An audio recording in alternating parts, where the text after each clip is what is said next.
একটা কথা শুনেছেন নিশ্চয়ই, অর্ধেক জ্ঞান, জ্ঞান না হওয়ার থেকেও বেশি ভয়ঙ্কর। আরাবল্লী পর্বতমালা সম্ভবত পৃথিবীর প্রাচীন পূর্ণাঙ্গ পর্বতমালা যা এখনও টিকে আছে, যার বয়স 320 কোটি বছর। সম্ভবত বলছি কারণ আরাবল্লীর থেকেও পুরনো যে সকল পর্বত রয়েছে সেগুলো আর পূর্ণাঙ্গ পর্বত রূপে নেই, ক্ষয়প্রাপ্ত হয়ে শিলা স্তূপ রূপে রয়েছে, কোথাও উঁচু ভূমির উপরে রয়েছে। উদাহরণস্বরূপ বারবাটন গ্রিনস্টোন বেল্ট, যেটা দক্ষিণ আফ্রিকায় রয়েছে, পিলওয়ারা ক্রাটন, অস্ট্রেলিয়া ক্যানাডিয়ান শিল্ড, লরেন্টিয়ান প্লাটো ইত্যাদির নাম উল্লেখযোগ্য।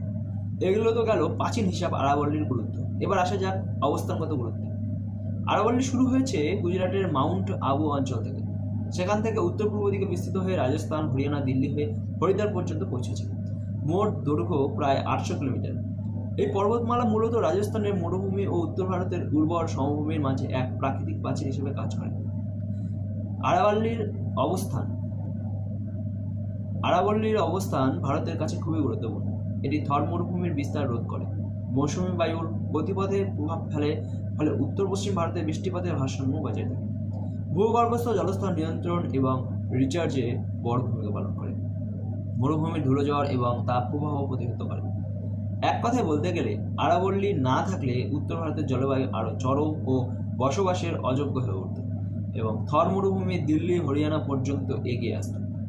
সম্প্রতি সুপ্রিম কোর্টের রায় নিয়ে আরাবল্লী নিয়ে আলোচনা ও বিতর্ক শুরু হয়েছে। এই আরাবল্লী পর্বতমালার আমি তথ্য এবং যে ভ্রান্তি, এই তথ্য বনাম ভ্রান্তি নিয়ে কিছু কথা বলতে চাই এই ভিডিওতে।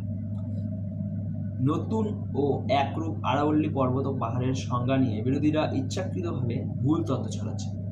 সুপ্রিম কোর্ট সরকার টেকসই খনন প্রচেষ্টা ও অবৈধ খনন রোধে নেওয়ায় পদক্ষেপকে স্বীকৃতি দিয়েছে।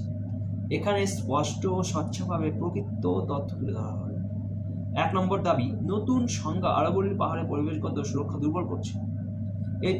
এই দাবি সম্পূর্ণ মিথ্যা। নতুন সংজ্ঞা পরিবেশের সুরক্ষা আরও শক্তিশালী করেছে। এটি একটি একরূপ বৈজ্ঞানিক ও কার্যকর কাঠামো তৈরি করেছে, যা বহু বছর ধরে চলা বিভ্রান্তিকর ও পরস্পর বিরোধী সংজ্ঞায় সমস্যার অবসান ঘটিয়েছে। 2 নম্বর দাবি, নতুন সংজ্ঞা আরাবল্লী অঞ্চলের 90% এলাকা খননের জন্য খুলে দিয়েছে। এই তথ্য সম্পূর্ণ বিভ্রান্তিকর। নতুন সংজ্ঞা কোনো এলাকাতেই স্বয়ংক্রিয়ভাবে খননের অনুমতি দেয় না। এটি কেবল বৈজ্ঞানিক ও ভূ আকৃতিক মানদণ্ডে আরাবল্লী পর্বতমালার সংজ্ঞা একরূপ করেছে।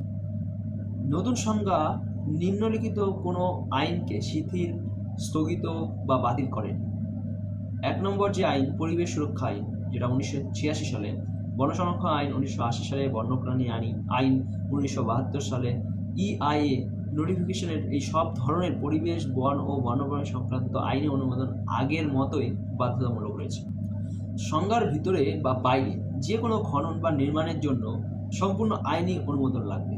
নতুন সংজ্ঞার ফলে কোনো জমি স্বয়ংক্রিয়ভাবে খননের জন্য মুক্ত হয়নি। ICFRE, Indian council of forestry research and education, এর দ্বারা টেকসই খননের জন্য খনন পরিকল্পনা প্রস্তুত না হওয়া পর্যন্ত নতুন খননের অনুমতি দেওয়া যাবে না, যা ঝাড়খণ্ডের সারান্ডা বন মডেলের অনুকরণ হবে।